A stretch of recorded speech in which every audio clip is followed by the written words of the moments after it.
This is Pet Life Radio. Let's talk pets.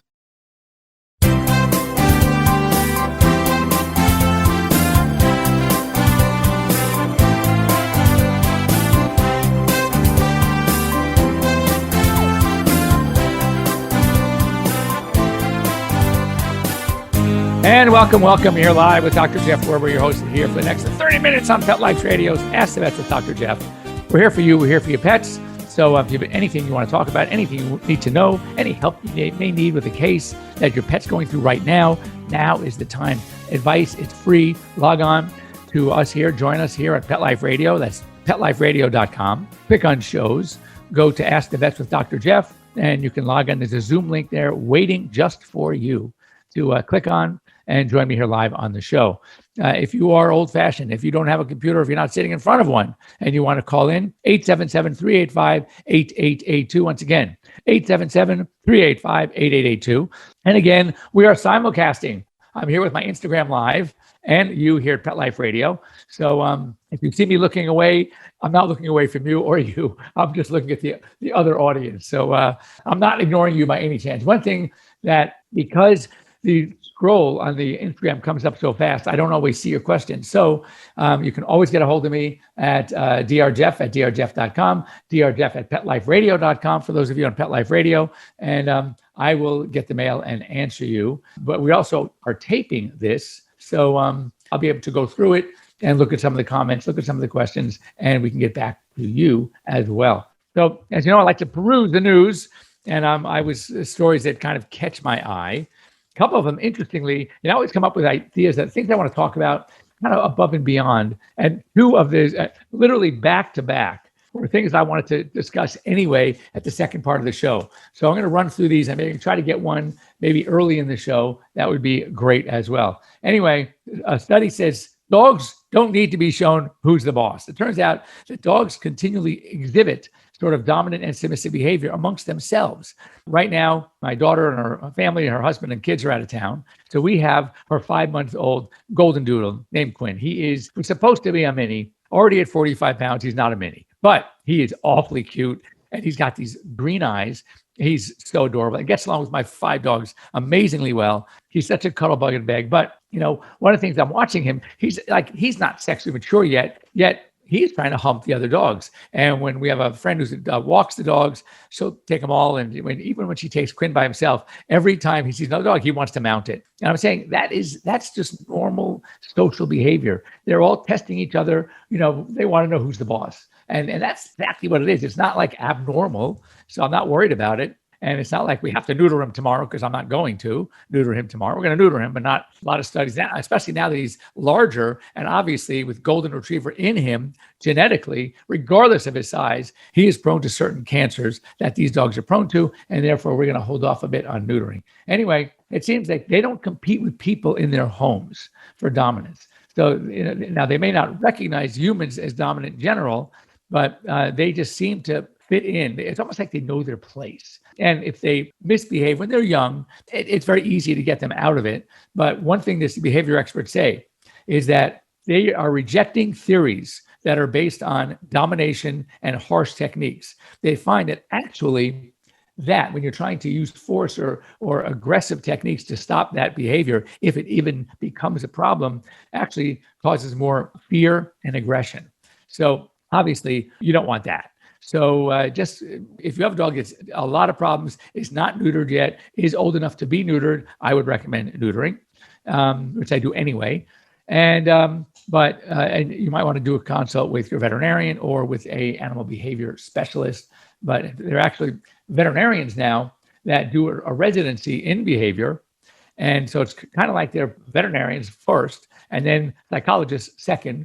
And they're the ones you want to, most major cities have them. A lot of them can work with you online. A lot of them now can work remotely with telemedicine, which is great. So if you ever have to give a vaccine to a tiger, what would that be like?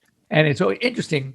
The technique that they use, and I'm going to go over it in a minute, is exactly what I would recommend to any new puppy or kitten owner for things that they're doing. Here's what they do. So the LSU, Louisiana State University mascot, Mike the Tiger, he sat still for both his first and second doses of his COVID SARS-2 vaccine. And we know that cats can get it. In fact, there have been many reports that cats can get it. It's a much more mild infection. I don't think there have been no deaths that I know of from a cat having COVID, but they do get it. And they can actually transmit it as well. Interestingly, every case of a dog or a cat having COVID came from a household where someone in the house had COVID-19. So just so you know. Anyway, so how did they prepare? Well, his caretaker, a guy named Dave Baker, he prepared Mike by visiting him, all 415 pounds of him. You don't want that one lying on top of you, certainly not biting you, a few times a week. And what he was doing, he would pinch the skin in the lower right flank. That's where the location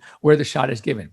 So now he would pinch it for like 1 or 2 seconds at a time, and he would do it several times a week. And he just got used to that pinch. And that pinch became something that he's not worried about. So all of a sudden they come to give the shot and they pinch the skin, and this time also give that very small needle. And Mike did not feel a thing. He was great. This is what kind of reminded me of, and this is what I tell people all the time. People have come to me now, they can't brush their pet's teeth. They can't clip the toenails. They can't clean the ears. Why? Because they didn't do what they did to Mike early on. And that is, when you have a puppy or a kitten, you don't have to clip them. Just get them used to the touch. Get them used to what we call the palpation. Take their paws, get their nails on the nail bed, and just kind of do a little massaging. All right. It's take a little cotton ball with your fingertip in your ears, or you can even take a Q-tip. But I tell you, say for Q-tips or cotton swabs, we don't want to be branding here, is you just hold it about half an inch to an inch from the tip. And these 2 fingers will stop and go from any deeper than that. That's going to be safe. And it's just, you're not going to get anything. You don't want to get anything now. Now, when they're little like that, it's just to get them used to the process. Brushing and combing. Now's the time to do it. Make it fun. Start small, start slow. And then every time, every session, let's go a little bit longer. But the goal is for all these things, teeth brushing. I always tell new puppy kitten owners, get them used to the process now. Of course, they're going to lose all these teeth. They don't need these teeth. They don't need to be brushed. They're all coming out within a few months. But it's getting them used to the process and making it fun, and always covering with some sort of reward, some sort of treat. And besides, good boy, good girl, give them a little something. It's okay. And you want to make the experience positive. So when they get older and it needs to be done on a regular basis, they're good. They already know it's going to work. If anything, they're going to get a treat. So they're going to sit still for you. So that's a good advice. All right, next up. And this is one of the things I wanted to talk about. So I'm going to hold this till just before the half hour, which is coming up soon. All right. Rising cases of kennel cough. So infectious tracheal bronchitis, we're seeing a lot of it. I think maybe because more and more people are starting to go out. And this was, of course, just before the Delta variant, and maybe causing some more issues and people reversing those practices. But we're seeing a lot of kennel cough. Make sure your pet is up to date on its Bordetella parainfluenza vaccines. Now, Bordetella, again, lifestyle, but in LA, I call it live in LA cough. Go to the dog park cough, go to the Grove cough, go to 3rd Street Promenade cough, go to the vet cough, go to the groomer cough. I mean, it's everywhere. Don't say, well, I don't kennel my dogs. I don't have to. Yes, you do. It's everywhere in many, many locations. But what you want to do is, depending on how often you go or frequent these places, is going to determine whether you're going to get this vaccine every 6 months or every year. I do my animals every year because my house every day is doggy daycare. I got 5 animals, 5 dogs. They're playing, they're running, they're having so much fun together, and they're all vaccinated. So for them, once a year, I take them in the neighborhood, but they don't like other dogs. My dogs are terrible when it comes to behavior with other dogs, especially 2 of them in particular. So I don't let them really mingle anyway. So once a year for ours now. But if you are a frequent groomer, or you take them to a dog park, or you go to the doggy daycare, whatever, you might want to, and many of them require it now, getting it every 6 months. And not only that, we are seeing some more cases of influenza. That's the H3N2 and the H3N8 versions of canine influenza. And don't be surprised if you go to a doggy daycare, you're making a reservation or appointment for the first time, and they say, make sure your dog has its influenza vaccine as well. Now, we're not talking about the para-influenza that comes with the distemper parvo vaccine, or sometimes the Bordetella vaccine. We're talking the influenza vaccine. It guards against the H3N8 and the H3N2. And that is something you probably should know about. And that, to me, the influenza is still definitely a lifestyle. Now, next up, West Nile virus. They found thousands of mosquitoes in the 114 mosquito pools in Utah this year. And the numbers are exploding because of the hot weather. And so the recommendation is to remove sources of standing water if you have any in your home. If you are seeing mosquitoes, you want to avoid being outside at dusk and dawn. That's where they seem to be in the highest incidence of mosquito bites. I know here in LA, we never had mosquitoes in LA. Now we have it's called the Culex quincunfasciatus. Write that down. I'm going to test you on it. So it's Culex quincunfasciatus, and it is a mosquito that has adapted to drier climates. And actually, we are seeing many of them here in Southern California. So I started testing my dogs for heartworm and obviously treating them. So you want to give them the heartworm preventative, speak to your veterinarian. Many cases in the South, it's all year round. In the Northeast and the central states, it might be just during spring and summer because it gets too cold during the winter for them. So anyway, that's just another FYI. So let's see. Yeah, we're going to start one thing before we go to break, and then we'll talk about the second thing after break. And that is, it's the owner of a service dog company in Virginia, all right, who sold unqualified dogs as service dogs, all right. And he didn't sell them just in Virginia, by the way, nationwide. So he'll now pay thousands of dollars in restitution because, and by the way, banned from running a charitable organizations, training, breeding, selling companion animals, etc.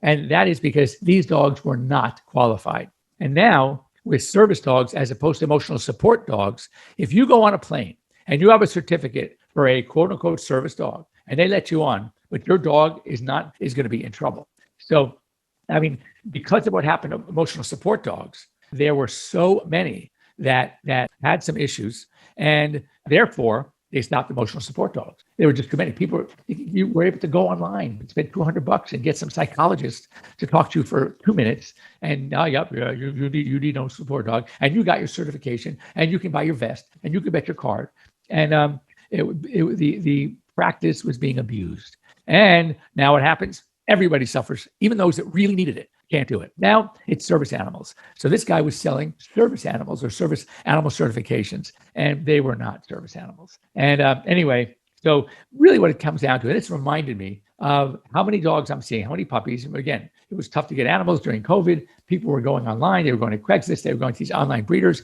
They were giving deposits, and that's the last they heard. You go back on the website, it's gone. Phone number, it's disconnected, and you just gave up your deposit. So buyer beware. Be really careful. Do your homework. If you're dealing with guy from Craigslist or some online breeder, ask some questions. Ask to talk to some of their customers. Better yet, ask to speak to their veterinarian. If they can't give you the name of a veterinarian, like boom, and a phone number, then you know they're not a legitimate breeder. Any legitimate breeder is going to know their veterinarian extremely well. And that veterinarian is going to know them extremely well. So if you call that vet, and you say, hi, I'm thinking about buying a puppy from so-and-so. They go, who? I don't know who that is. So you just need to know, take the extra precaution, talk to people that have gotten dogs from this same person. You know that they can be set up. So, they're having their best friends next door say, oh, my dog is the best. Ask to see the dogs. We have video chat now. Ask you want to see, oh, really? You got the dog from this lady? Oh, good. I was thinking about it too. Let's go on FaceTime. I just want to see your dog. I want to see the dog, how cute it is. If they say, oh, no, I can't, or no, I don't have to, or if they give you some BS excuse, you're talking to the wrong person. So just be buyer aware. I'm just hearing too many stories of people that got taken, and it's very frustrating. So anyway, when we come back, we're going to talk about pet insurance and my personal feelings, some warnings, but certainly would love to have a discussion. So we'll be right back after these short words. Don't go away.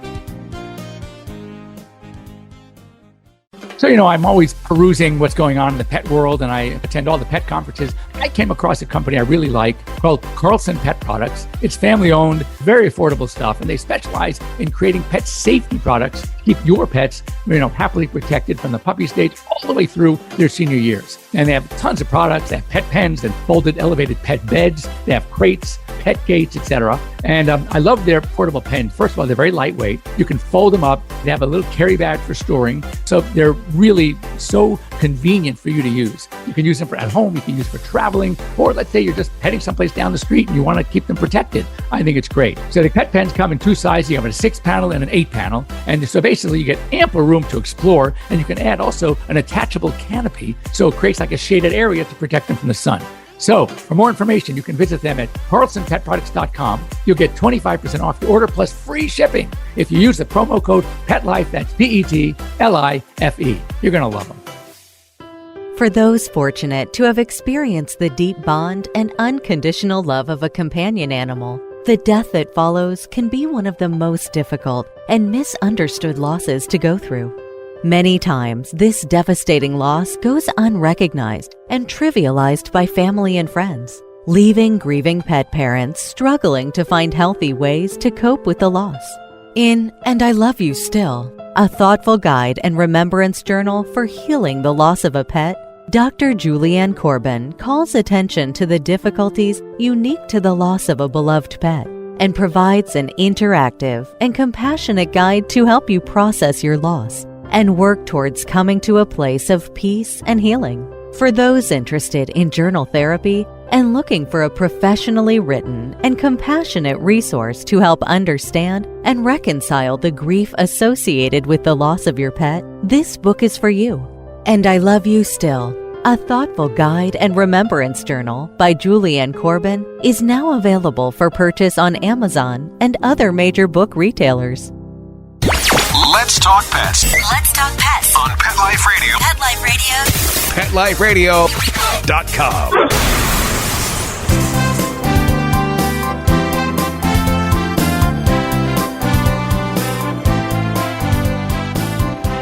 And I'm back. I was just engaging with some of my Instagram audience. We were talking about the vet shortage and emergency clinics and why everything is at capacity. It's a subject we could talk about here too at some point. Anyway, this was something that caught my eye. And I, people ask me all the time about pet insurance. And I'm confused myself about it. It's an ambivalence because one thing I say, you're going to need it the most when you don't have it. That's 100%. You're going to need it the most when you don't have it. But on the other hand, and some people love it. I'm telling you, oh my God, don't worry about it. Whatever I need to do because I have insurance. And their insurance was great for them. Others, unfortunately, more frequently, are saying, oh my God, they won't cover anything. I had a tumor. My dog had a tumor at 8 years of age. And they went back to the records when the dog was 2 and had a wart. It was a skin tumor. And there was a wart. They said, no, you had this before. That's pre-existing. No, a wart and a skin tumor have nothing to do with each other. But they will look for every excuse in the book not to pay out. I kind of say that, to me, pet insurance is like a Las Vegas casino. Now, as I'm heading to Vegas tomorrow evening for Super Zoo, one of the largest pet industry trade shows. I'll be there for a few days.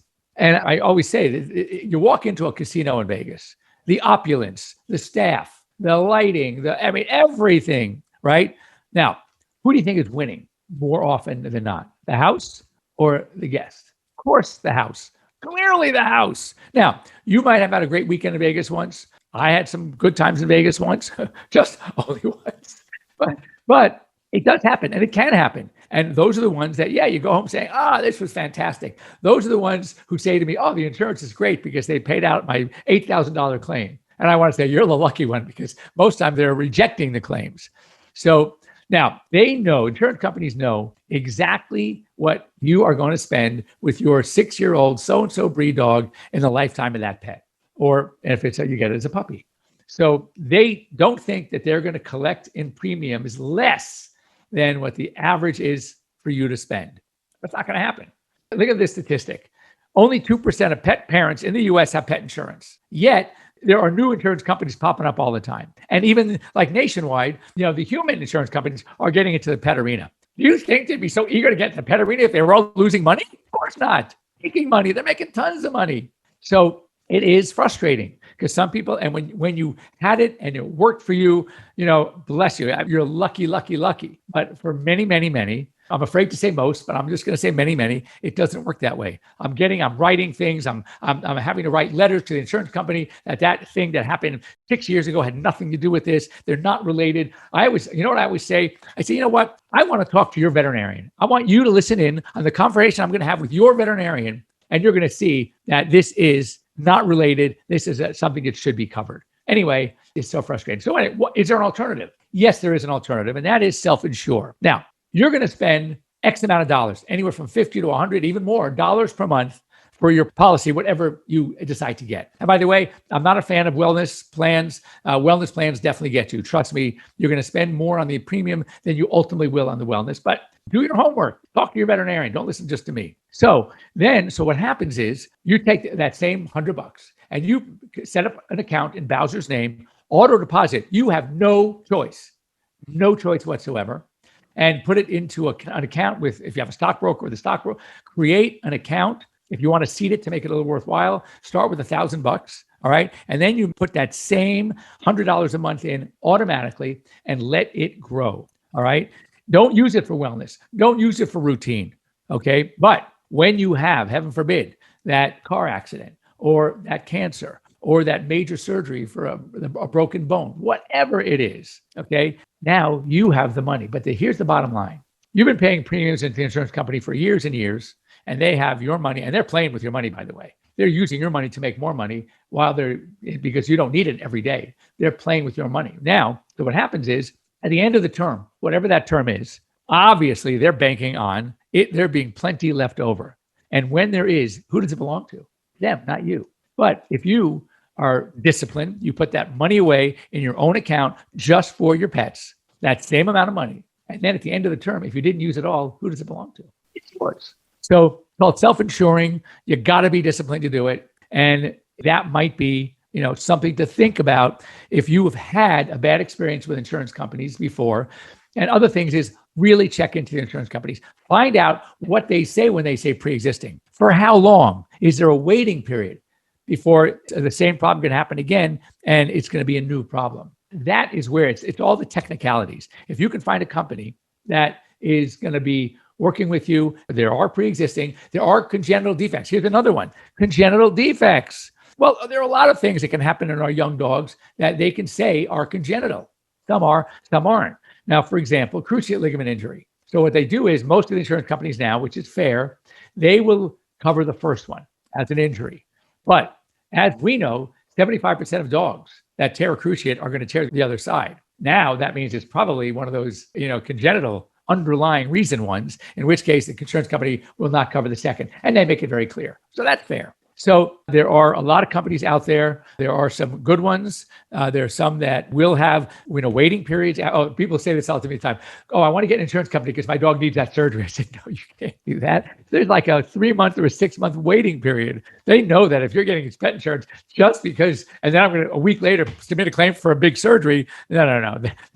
One thing they're not is stupid. So that's not going to work. So if you look into it, you want to get it. It's not cheap. If you can't save money, then you want to go with insurance, but check it. There are a lot of them out there. So do your homework to determine which ones might be best for you. You may not want a wellness package. That adds a lot of money to it. I don't think it's worth it, but certainly for accident and major injury and major sickness insurance, I think it's a good thing to have, either self-insuring or using an insurance company, but be very careful about what they consider congenital. And if you've had something in the past, we call pre-existing, what is the waiting period before they say, okay, this is not the same kind of thing, because it would have happened way sooner than 6 months or a year, 9 months, whatever it is. The insurance companies all have their own thing. But those are the things you want to think about and take it from there. If you have any more questions about it, I think I've given you my opinion pretty well. But then you can go ahead and talk to your veterinarian, talk to the insurance company, quiz them, and see what kind of answers you get, and take it from there. But as I said at the opening, you're going to need something the most when you don't have it. So you got to think about that. Oh, one last thing. And again, a lot of kennel cough. And all of a sudden, I read this other story, and I realized, it may not be kennel cough. Smoke-filled air also causes coughing and wheezing. It's not a bacterial or viral infection. It is an irritant. And a lot of dogs will get that. So if you are in an area where there is a lot of smoke, construction area, there's a lot of dust in the air, and your dog starts coughing, keep that in mind that this may be something other than an actual tracheobronchitis infectious, which is kennel cough. It may be something like more of an irritant, and they get the same things that we experience, which is wheezing, coughing, a tickly throat. So anyway, that might be something to consider also when your dogs are coughing for some reason. So when you say to me, well, it wasn't with other dogs. I didn't take him to the park. I didn't go to a groomer. I didn't even go to the vet. and he sounds like he's coughing, I might ask, is there anything going around in your house or yard? Was there cleaning done? Was there a solvent? Were the carpets just recently cleaned? Something that could have lifted up dirt, debris, and that could have caused tracheal irritation as well. So if you have any questions or any comments about today's show, if you have any things for me directly, you can always reach me at Dr. Jeff at PetLifeRadio.com. That's Dr. Jeff. That's Dr. Jeff at drjeff.com, Jeff at airvet.com. And what I said about, we were talking about the backlog in hospitals. If you're going someplace and you're sitting in a car and there is no direct communication real time with the veterinarian or veterinary staff, you need to consider finding another vet, because you need to at least find something that's either going to let you in the door, but if you choose not to be going in the door, which is fine, we do masking, we're social distancing, we're doing it all, but at least engaging with your veterinarian real time on some sort of telemedicine platform. That means you're not only in your car, which is fine, that's what you want, or that's what the hospital wants, but you're kind of in the room remotely while the doctor is examining your pet. Real time, you're talking to them, you're engaging, you are watching, you're seeing what's going on. And that is the way you do remote veterinary care, not having you sit in a car, okay, and go from there. So anyway, there you go. Any other questions, you can always get a hold of me many, many different ways. Have a wonderful week. I'm off to Super Zoo. I may do some Insta stories or something real time from the floor. So stay tuned. There's a lot of great stuff in these shows. It really is. I mean, I'm even sometimes amazed, and I love going because I pick up a lot of good things, gadgets, things that are useful, things that I want to try in my dogs, things that I would share with you and you could try in your pets. So a wonderful week. Thanks for joining me here on Pet Life Radio. Thanks for joining me here on Instagram.